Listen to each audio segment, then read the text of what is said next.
सोमं सोमसमाकारं सोमाभं सोमसंभवं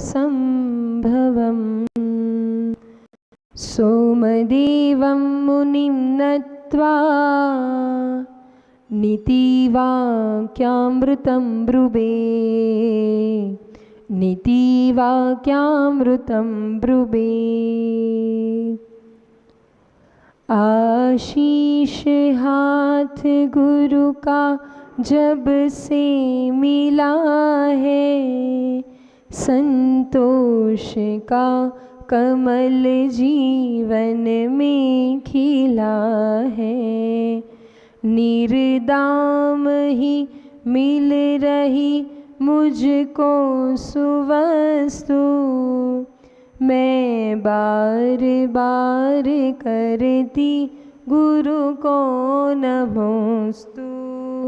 मैं बार बार करती गुरु को नमोस्तु। दिवादिदेव गजराज श्री पार्श्वनाथ भगवान की, मूल नायक श्री महावीर भगवान की, परम पूज्य मुनि कुंजर ज्येष्ठाचार्य श्री आदि सागर जी अंकलीकर महामुनि राज की, तीर्थ भक्त शिरोमणि आचार्य श्री महावीर कीर्ति महाराज की, वात्सल रत्नाकर आचार्य श्री विमल सागर जी महाराज की, युग श्रेष्ठ तपस्वी सम्राट आचार्य श्री सन्मति सागर जी महाराज की, परम पूज्य मम दिव्य शक्ति गुरु श्रेष्ठ चक्रवर्ती आचार्य भगवान श्री सुनील सागर जी गुरुदेव की, हरिकामाशी सुदृढ़मती माता जी की।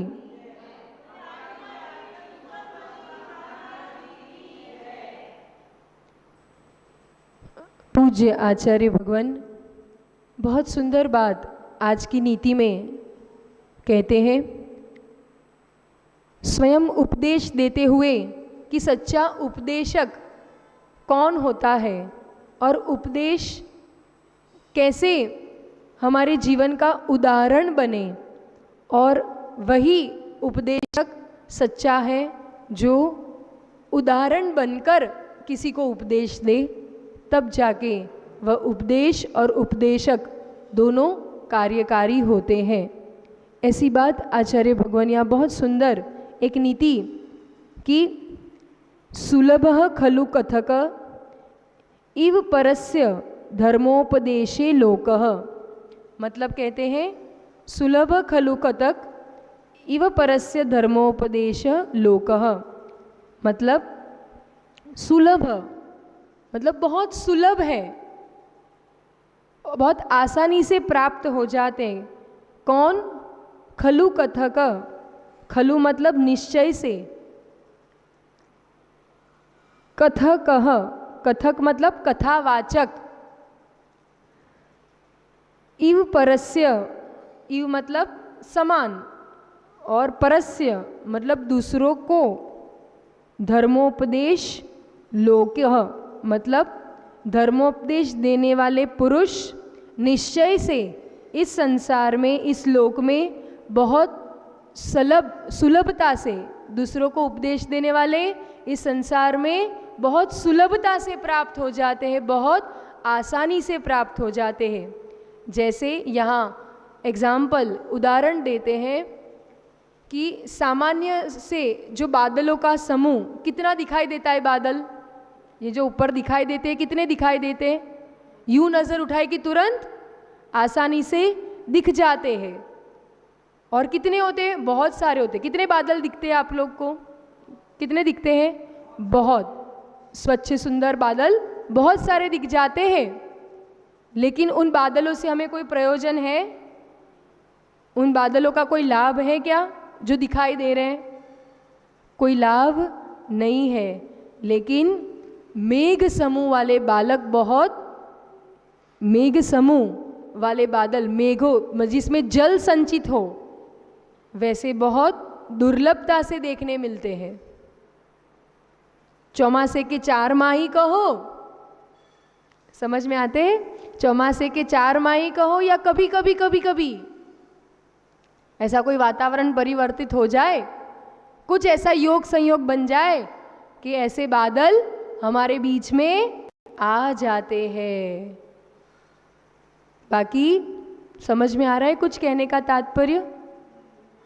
कथावाचक, बिना मार्मिक उपदेश, जो हमारे कल्याण का उपदेश देने वाले हैं, स्वयं जीकर जिनका जीवन बोलता है, ऐसे जिनका जीवन बोलता है, जो स्वयं जीकर उपदेश देने वाले होते हैं, जिनमें वो गुण पाए जाते हैं जो वो बोलते हैं, है ना, वैसे बादल कभी कभी बहुत निवेदन किया जाए, बहुत पुरुषार्थ किया जाए, बहुत मेहनत किया जाए, तब जाके ये बादल कहीं से हमारे बीच आते। आपके यहाँ बादल आए हैं?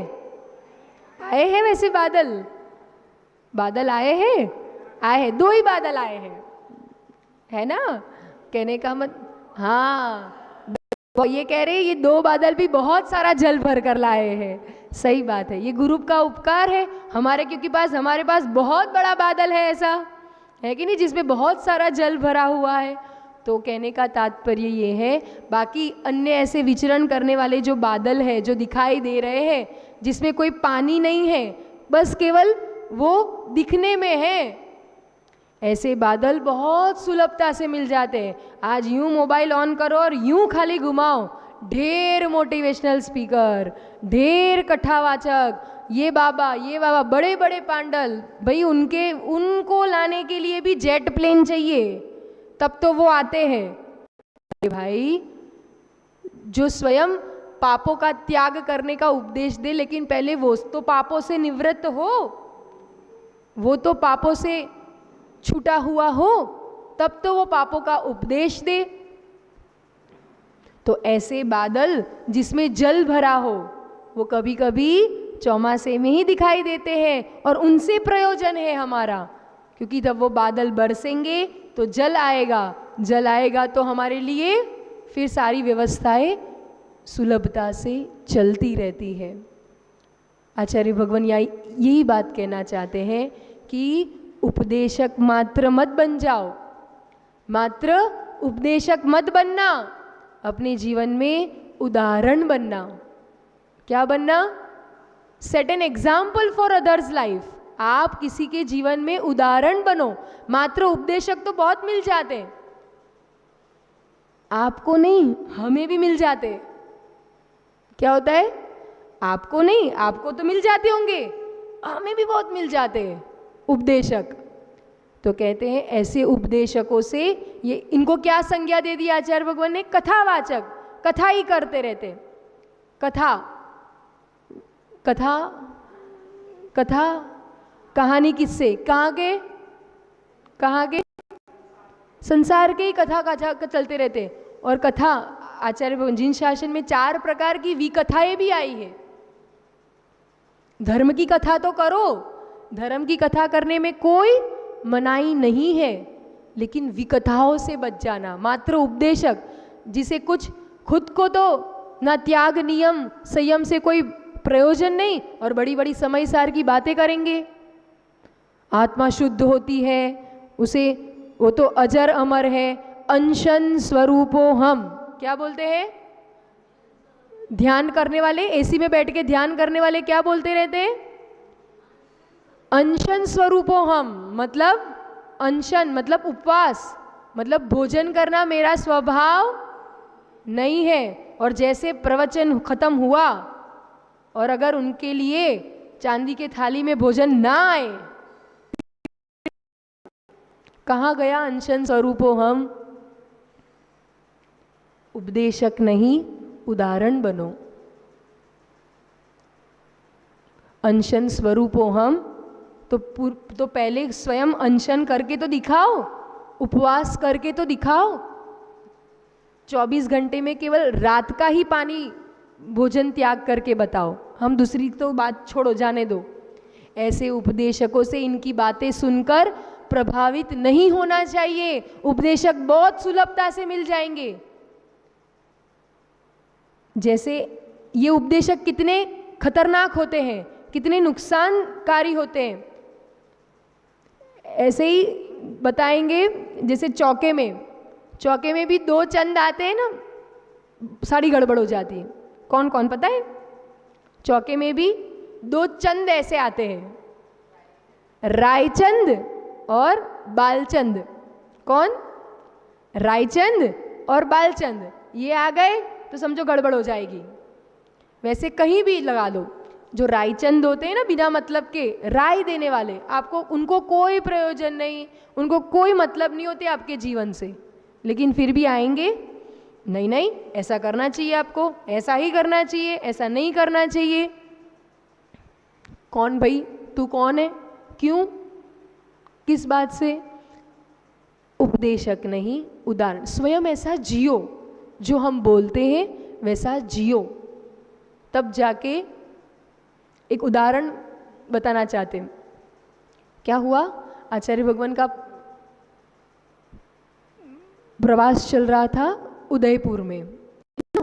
वहाँ क्या हुआ, जैसे जहाँ आचार्य भगवान प्रायः जाते तो समाज वाले वही, क्योंकि सुबह पूजन भी होती है, फिर शाम को आचार्य भगवान की बड़े ही ठाट बाट से आरती भी होती है, बड़ा विशाल संघ बैठता है और आचार्य की आरती वगैरह होती है, तो संगीत के साथ बड़ी भक्ति के साथ श्रावक ये व्यवस्था करते हैं। आचार्य भगवान तो क्या, जब भी उनको देखोगे आप, चाहे बाहर बैठे होंगे चाहे अंदर बैठे होंगे, वो उनका जो अगर पढ़ाने के अलावा समय होता है तो उनका प्रायः करके जब पढ़ाते हैं या उपदेश देते हैं तब जो बोलते हैं या जो भी क्लास लेते हैं वो भी, लेकिन उसके अलावा का आप समय देखोगे ना तो वो इसी तरह से नॉर्मल शांति से सहज बैठे होते हैं। तो ऐसे ही आरती चल रही, प्रतिदिन का क्रम था। तो फिर जो संगीत का जो आते हैं ना, जो बजाने वाले भैया, वो एक दिन आके हमसे ही, क्योंकि प्रायः हम करते थे पहले वहाँ संघ में, दीदी अवस्था में थे तब भी, और फिर अभी भी जब भी आचार्य भगवान आज्ञा देते थे कि शाम को ठीक है आप आरती कभी करा लो, गा लो, तो वो एक दिन हमसे आके बोलते, माता जी हम एक बात कहना चाहते हैं आपसे कि हम लोग दूसरी जगह भी जाते हैं, है ना, कि बजाने जाते, करने जाते, लेकिन हमें ये लगता है कि जो बातें हम सुनते हैं आरती में, जो भी महिमा सुनते हैं या जो भी शब्द हमारे कानों में पड़ते हैं, वो ये आपके जो गुरुजी बैठे हैं ना, उनमें मतलब नजर आती है। हमने कहा कैसे? तो कहते जैसे दूसरी जगह हम कथा वाचने जाते हैं ना, तो कथाकार जो मतलब जो कथा वाचन करते हैं, वो होती है ना जो बड़ी बड़ी वो साप्ताहिक कथाएं वगैरह जहाँ पांडाल वगैरह लगते हैं और वो मतलब करते कथा वाचन वगैरह, जो भी बोले वो कथा वो तो करते हैं, तो उनको भी पैसा मिलता है, वो भी पैसा लेके जाते हैं, और ये भी तो सुबह बोलते हैं, आप लोग भी तो बोलते हो, ये कुछ लेके नहीं जाते हैं। समझ में आया? उस जीव पर क्या प्रभाव, क्या मतलब ये उपदेश देने वाले हैं, ये स्वयं उपदेश तो देते हैं, लेकिन उसके बीच उसके रिटर्न में कुछ मांगते नहीं है। तो उस बात से हमें समझ में आया कि वास्तव में ये होती है प्रभावना, वास्तव में ये होती है प्रभावना। उस बंदे को पता तो चला ये कि निर्ग्रंथ दिगंबर साधु, मतलब वो कुछ भी किसी से कुछ मांगते या लेते देते नहीं है, केवल हित के भावना से, कल्याण के भावना से उपदेश देते हैं। और वो जो बोलते हैं कि भाई ये पैसा सब माया है, मोह माया है, इसे छोड़ना चाहिए, ऐसा परिग्रह नहीं रखना चाहिए, मतलब क्या पहले वो जीते हैं, अपने पास कोई परिग्रह रखते नहीं है, फिर उपदेश देते हैं, और वही उपदेश प्रभाव भी डालता है। आप कुछ बोलते हो अपने बच्चे को, वो नहीं मानते हैं, और यहाँ से कोई भी कुछ बोलता है वो उसे स्वीकार तो कर लेते हैं, फिर यथाशक्ति जितना पालन कर सके, लेकिन उनकी मान्यता में तो वो चीज़ बैठती है। क्यों? क्यों? क्योंकि सामने वाला जो बोल रहा है वो उसे जीता भी है, आचरण बोलता है। समझ में आया?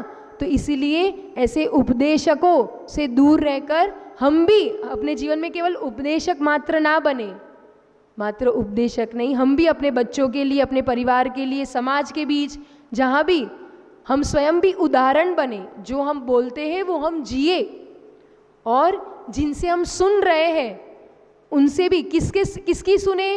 कल अपने शास्त्र की बात की थी ना, कल अपन ने शास्त्र की बात दी थी, क्या की थी कि जो हमें स्वयं ज्ञान हो और वो ज्ञान अगर हम आचरण में ना लाए तो वो कार्यकारी नहीं है। तो ये बात यहीं इसी तरह से कहते हैं कि हम स्वयं मात्र खाली उपदेश ना दे, उदाहरण भी बने। बार बार ये हम लाइन बोल रहे ताकि आपके दिमाग में वह फिट हो, और करना ज़रूरी है। क्योंकि आज बहुत एक सुंदर आज की जो परिपाटी है कि बड़ी बड़ी स्कूल्स में और बड़ी बड़ी हाई डोनेशन फीस, छोटा सा एडमिशन भी कहीं भी लेना हो पहले डोनेशन भरो। डोनेशन का ज़माना आ गया है, बिना डोनेशन के स्कूल में भी एडमिशन नहीं, बताओ। और कितना भारी भारी डोनेशन लेते हैं स्कूल कॉलेजेस वगैरह में।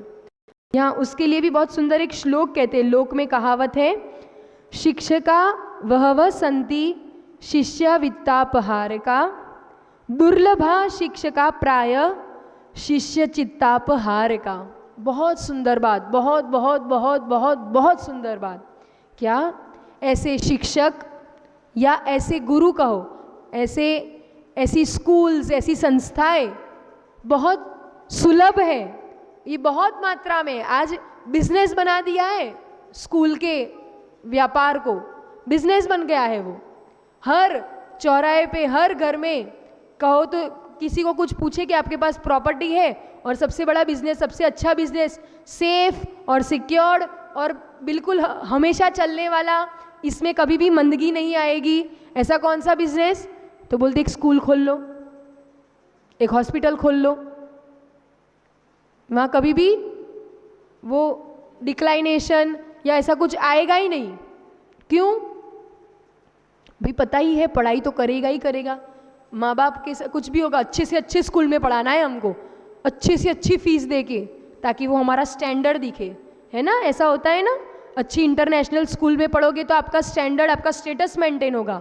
वहीं जैन समाज की कोई अच्छी स्कूल हो, भले वहाँ अच्छी शिक्षा दी जाती हो, लेकिन हमारे बच्चों को हम वहाँ नहीं रखते। यहाँ इसके लिए बहुत अच्छा सो कि शिक्षका बहव संति शिष्या वित्त हापहार का, वित्त मतलब पैसा, उसका अपहरण करने वाले शिक्षक या संस्थाएं आज बहुत सुलभ है, बहुत आसानी से मिल जाती है। लेकिन दुर्लभा शिक्षका प्राय, मतलब प्राय करके ऐसे शिक्षक, ऐसे गुरु, ऐसे उपदेश देने वाले या ऐसी संस्थाएं बहुत दुर्लभ है जो शिष्या चित्तापहार का, मतलब उसके चित्त के संताप को दूर करने वाले, उसके दुखों को दूर करने वाले, उसके जीवन में वो खोटी आदतें दूर करने वाले, उसे दुर्व्यसनों के, मतलब जो व्यसन आदि के पापों से बचाने वाले, सही मार्ग दिखाने वाले ऐसे शिक्षक, ऐसे गुरु और ऐसी संस्थाएं बहुत दुर्लभ है। समझ में आया चीज़? क्या कहना चाहते हैं? समझ में आ रही है? ऐसे तो जब ये दुर्लभता से प्राप्त होते हैं तो हमें इनका लाभ उठाना चाहिए। मात्र उपदेश उपदेश उपदेश देते रहेंगे तो क्या होगा? बताओ क्या होगा? वो कब तक आपके बच्चों को भी आप बस खाली बोलते रहो, गुस्सा नहीं करना है, हर बात माननी है, समय से उठ जाना है, समय पे हर काम करना है। जितनी फोर्सिबली हम बच्चों को कहते हैं उतनी फोर्सिबली हम अपने जीवन में कर पाते क्या? ये विचारने वाली बात है। गुरु भी अगर हमें केवल उपदेश ही देते रहे, है ना, इतने बड़े संघ का संचालन करना हो, केवल वो हमें उपदेश देते रहे, आप लोगों को भी हम खाली कहते रहे नहीं पापों से छूटना चाहिए, है ना, और जिनवाणी सुनना चाहिए, जिनवाणी का स्वाध्याय करना चाहिए, प्रतिदिन देव दर्शन कर, बस हम बोलते रहे और हम कुछ ना करें तो क्या होगा? कब तक मानोगे आप? बात प्रमाणिक कब होती है? आप मानोगे कब? उपदेशक पर या उपदेश देने वाला है उस पर श्रद्धान कब जगता है आपका? जब आचरण में होता है। समय का अनुशासन होना चाहिए। 8:15 बजे यहाँ धर्म सभा चालू हो जाती है, हम ही 8:30 बजे ना आए, पौने 9 बजे तक हम ही ना आए तो फिर क्या होगा? तो आप लोग भी 8:15 बजे नहीं ही आओगे, फिर आप भी आराम से 8:30, कोई बात नहीं, वो तो अभी 8:15 का तो कहाँ है, टाइम आया है हमारे पास 8:15 बजे का, तो ये तो कहते हैं 8:15 बजे, फिर चालू कब होता है? और फिर उसमें भी हम क्या कह लेते, ये इंडियन टाइम है। ऐसा नहीं, जो हम बोलते हैं 8:15 बजे मतलब 8:15 बजे, फिर 8:10 भी नहीं और 8:20 भी नहीं। ऐसे ही जीवन में ऐसा संतुलन बनाना पड़ेगा। आप मात्र उपदेशक बनते रहोगे तो फिर बच्चे आपकी आज्ञा में, या आपका परिवार या आपका समाज या आपका जहाँ ऑफिस में जाते हो वहाँ आपके स्टाफ मेंबर्स, आपके कलीग्स, उनका आप पर मतलब आप जो आपका व्यक्तित्व है उसका उन पर प्रभाव नहीं पड़ेगा। बहुत दुर्लभता से मिलते हैं सच्चे उपदेशक। सच्चा उपदेश कौन सा है? सच्चा उपदेश जो हमारा हित करने वाला हो, वो फिर जिनवाणी में आता है। बाकी हमारा सच्चा उपदेश कौन सा है? जिसमें हमारा हित निहित हो, हित समाया हो, वही सच्चा उपदेश है। और वह सच्चा उपदेश कब बनता है?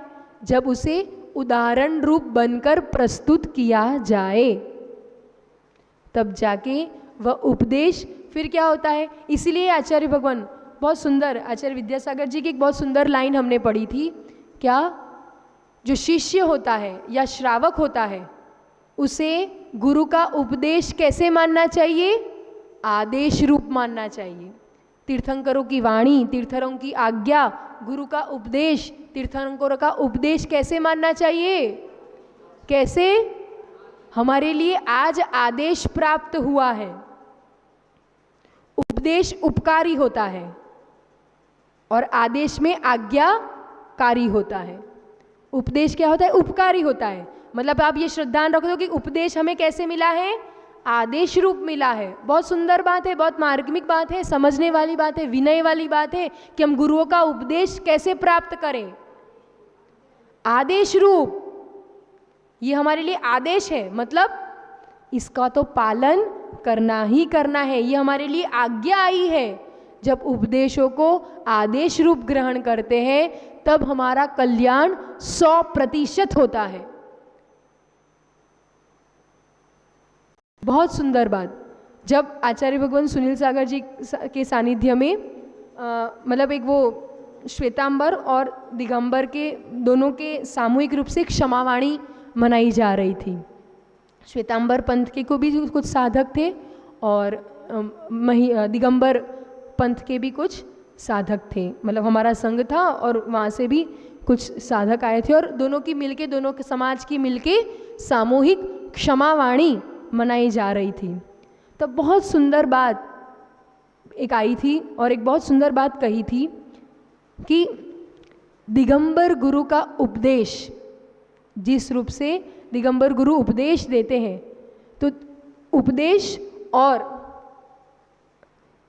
श्वेतांबर श्रावक की तरह उसे आदेश रूप में लिया जाए तो जिन शासन की जो प्रभावना है वो लोक में सर्वत्र बहुआयामी रूप में फैलने से कोई नहीं रोक सकता। समझ में आ रही है कुछ? क्यों ऐसा कहा गया?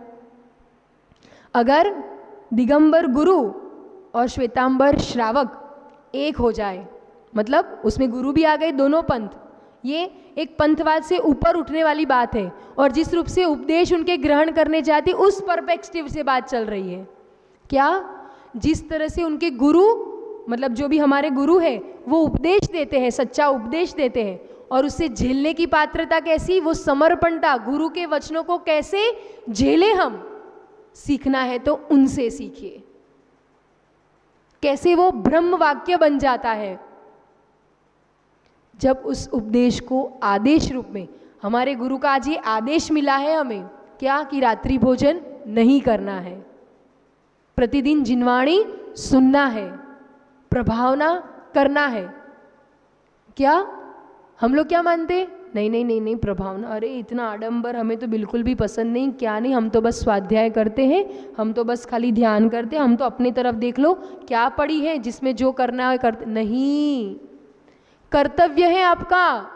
जो उपदेश मिला है ना, भगवान की वाणी में ही उपदेश आया है। कौन सा अंग कहा है सम्यक दृष्टि का? मुख्य अंग, हृदय के भांति कौन सा अंग कहा है? उसको मस्तिष्क का उदाहरण मतलब उपमा दे दी है प्रभावना को। कौन से? मस्तिष्क। शरीर में मस्तक क्या काम करता है? बिना मस्तक का फोटो खींचा लो, आपका फेस ना है और फोटो खींचा लो। फोटो खींच रहा है ना कोई, कोई फोटो खींचता है आपका और बस उसका आपने उसने फेस कट कर दिया, चेहरा नहीं लिया उसने, बाकी पूरे शरीर का फोटो लिया, क्या करोगे? क्या कहोगे उसको? उस तस्वीर को क्या कहोगे आप? बेकार है, कोई काम की नहीं है, चेहरा तो आया ही नहीं है। जितना फोटोग्राफ में चेहरा जरूरी है ना आपके लिए, वैसा ही मोक्ष मार्ग को जीने के लिए श्रावक के लिए प्रभावना करना उतना ही। जिन धर्म की प्रभावना, व्यक्ति विशेष की नहीं, समाज विशेष की नहीं, इससे जिन धर्म की, दिगंबर शासन की, जिन शासन की कैसे प्रभावना हो वो देखना है। और ये उपदेश जब मिलता है तो उसे आदेश रूप से ग्रहण करना चाहिए। कोई भी उपदेश मिले और उसे फिर उदाहरण अपने जीवन का बनाना चाहिए, तो निश्चित रूप से कल्याण होता है। ऐसे बहुत उपदेशक कथावाचक घूमते हैं, लेकिन जो हमारे लिए सच्चा उपकार करे, सच्चा हित करे, ऐसे उपदेशों को ही ग्रहण करने चाहिए। ऐसे ही शास्त्र पढ़ने चाहिए, ऐसे ही जिनवाणी सुननी चाहिए, वरना मार्ग भ्रमित करने वाले बहुत बहुत बहुत है। श्रद्धान को डिगाने वाले, चलायमान करने वाले बहुत बहुत बहुत है। पंचम काल है, शिथिलताएं बढ़ रही है, उसमें भी बड़े बड़े नामधारी साधकों को भी गिरते हुए देर नहीं लगती है। लेकिन उनसे हमें यही सीखना है। अगर कोई गलती की जाए ना कहीं भी, तो क्या करोगे? जब मैं मुनि बनूंगा, जब मैं आरिका बनूंगी, तब मैं ये गलती नहीं करूंगा। उन पे टीका टिप्पणी नहीं करेंगे। मुनि निंदा का बहुत घोर पाप होता है। कभी किसी की निंदा मत करो। मुनि क्या, किसी की भी निंदा नहीं करो। निंदा करोगे कहीं ना कहीं हमारे जीवन में वो परिस्थिति आ गई तब फिर। इसलिए हे भगवान, मुझे इतनी शक्ति देना कि जब मैं ये व्रतों को अंगीकार करूं तब मेरे भीतर ये दोष ना पाए, मैं ये दोष ना करूं। मैं श्रावक अवस्था में हूं, मैं इतना परफेक्ट श्रावक बन पाता हूं, पहले तो मैं परफेक्ट श्रावक बन जाऊं, फिर अच्छा श्रमण बनूं, और फिर अच्छा सच्चा श्रावक ही अच्छा सच्चा श्रमण बने। अच्छा सच्चा श्रमण ही आगे जाके तीर्थंकर स्वयं उपदेश देने वाला बने। उपदेश देना हो तो ऐसा उपदेश दो। भगवान की दीक्षा हो जाती है, तीर्थंकर भगवान की दीक्षा लेके वो क्या करते हैं? बोलते रहते, मौन लेते। आज भी जब किसी की दीक्षा होती है ना, तो गुरु से सबसे सर्वप्रथम यही नियम देते हैं, क्या? इतने दिनों का, इतने महीनों का मौन पालन करो। क्यों? हमारे तीर्थंकरों ने भी यही किया। और क्यों किया? जब तक पूरा ज्ञान ना हो। कब बोलते हैं तीर्थंकर भगवान जब दीक्षा हो जाती है उसके बाद? कब बोलते हैं? केवल ज्ञान हो जाए तभी उनका मौन खुलता है। समझ में आया? कब खुलता है? मतलब जब तक पूर्ण ज्ञान ना हो, जब तक हमारे पास पूरी बात प्रमाणिक ना हो, तब तक बोलना नहीं चाहिए। ये उपदेश है उसमें। मुनि भी बोलते, मुनि का परिभाषा क्या आती है? जो मौन रहे वो मुनि। शाम को, रात को आरिका माता जी 7:30 बजे के बाद क्यों मौन हो जाते हैं? माता जी महाराज जी क्यों मौन हो जाते हैं? एक तो जीव हिंसा से बचने के लिए, और क्यों? जैसे अभी माता जी जैसे अशुद्धि के दिनों में है, ठीक है, तो 3 दिन मौन का पालन क्यों करते हैं बताओ? मुंह खुले केवल धर्म चर्चा। अभी धर्म चर्चा तो करनी नहीं है, तो फिर बिना प्रयोजन बोलना क्यों? बिना प्रयोजन बोलते भी नहीं है, तो सोचे उनका प्रयोजन के बिना कोई उपदेश होगा? यही सच्चे साधु की यही प्रमाणिकता है। बोलते कब, उपदेश कब देते हैं? या तो वो स्वयं पूरा जी लेते हैं। जब तक उस विषय का उनको पूरा ज्ञान नहीं है तो जिनवाणी के आसन पर, इस पीठिका पर ऐसे ही किसी को नहीं बिठाया जाता। ये बात आती है, ये बात समझना चाहिए। इसलिए जब भी कोई कम ज्ञानी साधु हो, ज़्यादा ज्ञानी हो, कोई भी साधक अगर कोई उपदेश देता है उसे बड़े अहोभाव से, क्यों? क्योंकि वो स्वयं जीकर वो बोलते हैं, उन्होंने अपने जीवन में अपनाया है, तब वो बोलते हैं। इसलिए बड़े आह्लाद के साथ उनको ग्रहण करना चाहिए। भले एक बात भी क्यों समझ में ना आए, उसको अपने जीवन में भी घटाओ, उदाहरण के रूप में उसे प्रस्तुत करो। समझ में आया? तो ऐसे फिर सच्चा उपदेश हमारे जीवन में जब प्राप्त हो तब हम उस उपदेशों को पालन कर, आचरण कर हमारे जीवन में उसे कल्याण का निमित्त बनाए, और हम आगे भी अपने जीवन में ऐसे सच्चे तीर्थंकरों का समागम पाकर सच्चा उपदेश साक्षात हमारे जीवन में वह अवसर आए कि ऐसे तीर्थंकरों की साक्षात दिव्य ध्वनि, और फिर उन उपदेशों को आदेश बनाकर हमारे जीवन में उदाहरण प्रस्तुत, स्वयं के लिए भी और सबके लिए वह उदाहरण के रूप में प्रस्तुत करें। इसी दिव्य मंगल भावना के साथ जय बोलिए परम पूज्य आचार्य भगवान श्री